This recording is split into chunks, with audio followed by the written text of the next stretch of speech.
Hi, you guys. How are you? This is Anna.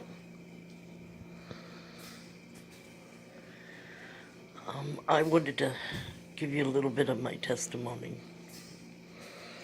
but I don't think now's the time.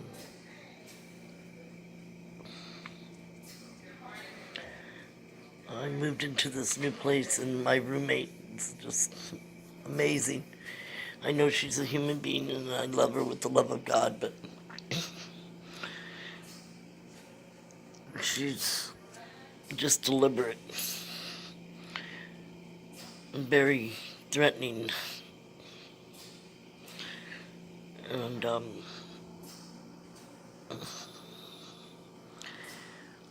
I've been told to mind my own business when I got here. The staff that brought me here, Sherry, said that this program's about everybody doing their own program and people minding their own business. That's not happening with me. This girl has harassed me since the day I got here. From the very first day, she kept going into the staff and telling them about my laundry. I didn't even know her. I thought it was her laundry day. That's why. And in front of the staff, and not one of them said anything to her. Honey, it's not your laundry day. It's none of your business. Leave the new girl alone. She has a reputation for being a bully. I've got her threatening me, cussing me out. I mean, she threatens me in front of staff. Even she's so secure in her position. And every time I go to sleep, she'll wake me up a lot. But earlier she was complaining about my radio on my phone, which her tablet's a lot louder. And then somebody else jumped in. And it's just really frustrating. And I really need prayer because I do understand we have a curfew, but when somebody deliberate and meaning that at a certain time is no noise. But even after that time, she's still on her tablet making noise, but nobody's ever complained. It's funny. And I was, of course, it was during the day that I was on my phone. I feel a little discriminated against. Maybe they don't like Jews. I don't know. But I seem to be treated different. And it's obvious. And I did have some warnings that I probably would be. Some people had a feeling. And they were right. And I mind my own business. I, try to be friendly, though. You don't want to be rude or disrespectful. And I'm doing the best I can to love people, to be quick to forgive. And I know some of it is also, I'm going through some personal things, and I'm, keeping myself together. I've been having a lot of dreams, some nightmares too.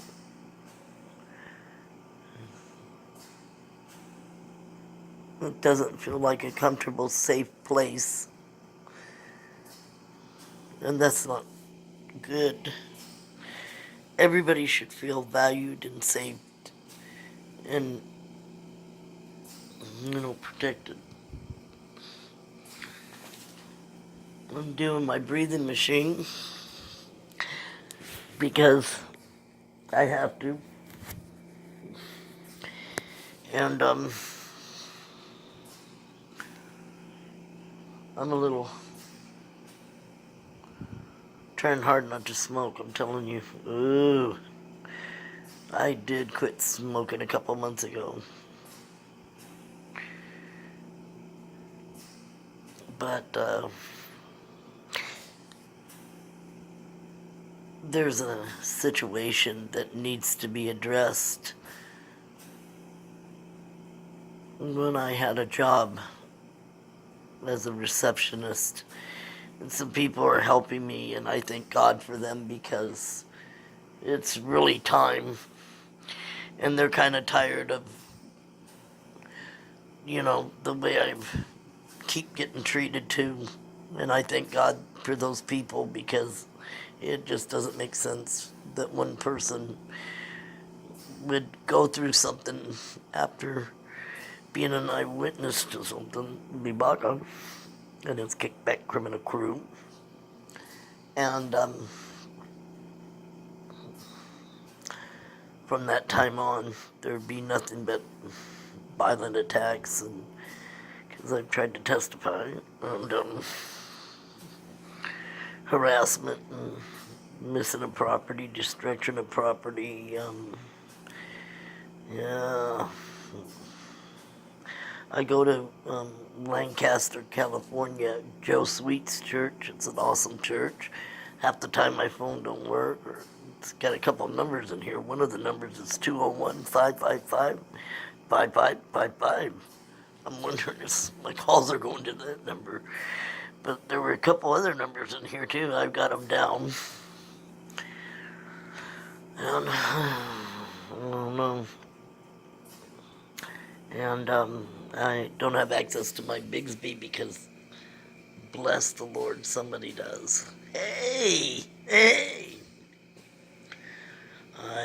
If you go into my Pinterest, it'll say a corrupt thing. I send a lot of information there because through whatever I've sent, I've found things. I've even found Antelope Valley Courts and Lancaster Sheriff's Station connected to it. Yeah, it's a blessing. I have filed a couple of reports against them, and of course nothing been done about it. They still have my purse and haven't returned it, my money, my jewelry, my identification. Yeah, they said it's a civil matter, along with the Walmart security. Not to be trusted, that Walmart. Anyways, I believe, and others believed, pre-warned me that some people were probably connected to that situation to cause me problems and to,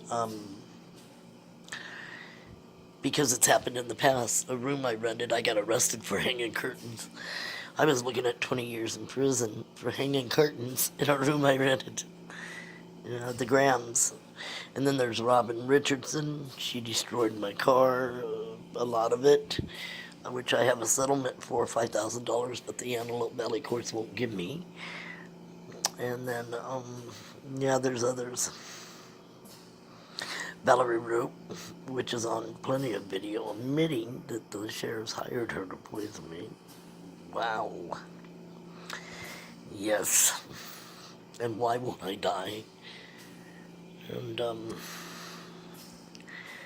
couple nurses at Antelope Valley Hospital called the forensic file. I was in the hospital for a month. I wound up with a virus in me, and a whole lot of poison, but Antelope Valley says I'm not allowed to know what kind of poison it is. I need a lawyer.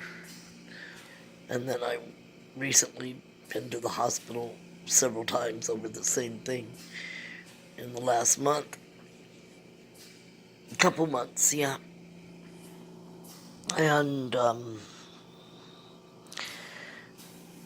I bet you if we took some samples, we'd find that's, yeah.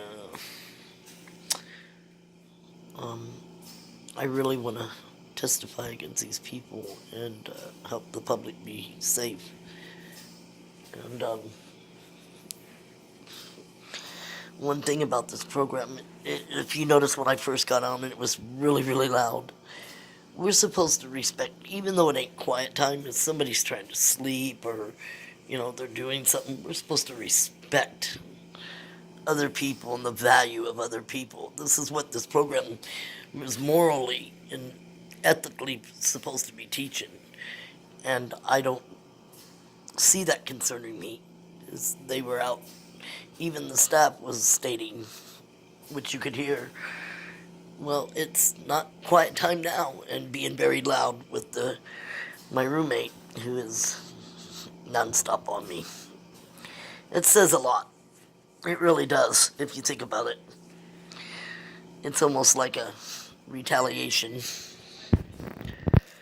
And it shows really that they're not trying to help me, but they are trying to help that girl. They found so much booze in this room today. If that would have been me, I would have been out. You can't have booze in the room or be on the property with booze. She seems to be able to break all the rules and be very... And one of the girls somehow got the code to the security. It woke me up. And at 2 a.m. was meeting somebody outside. Well, that happened to me at Victory Outreach. I kept catching them go outside meeting the sheriffs, giving them my property or destroying my property, which I never got credit for that. Victory Outreach. Oh, I wound up almost dead in Tarzana Treatment Center. Hey, there's some people at the church can tell you about that one. Straight out. Oh, yes, I did. I got, whoo, they packed that poison in me. So they love those programs because it's easier to get to you because they can pay off people and work with people that are... And I think a lot of the things that are happening to me are deliberate, and I do need to love and overcome. But it's just kind of ridiculous. I've been here a week and 3 days, and just the whole time pretty much tortured. If it ain't her, it's the staff. They could be sitting right there and she chewing me out, and they just... Anyways, I gotta go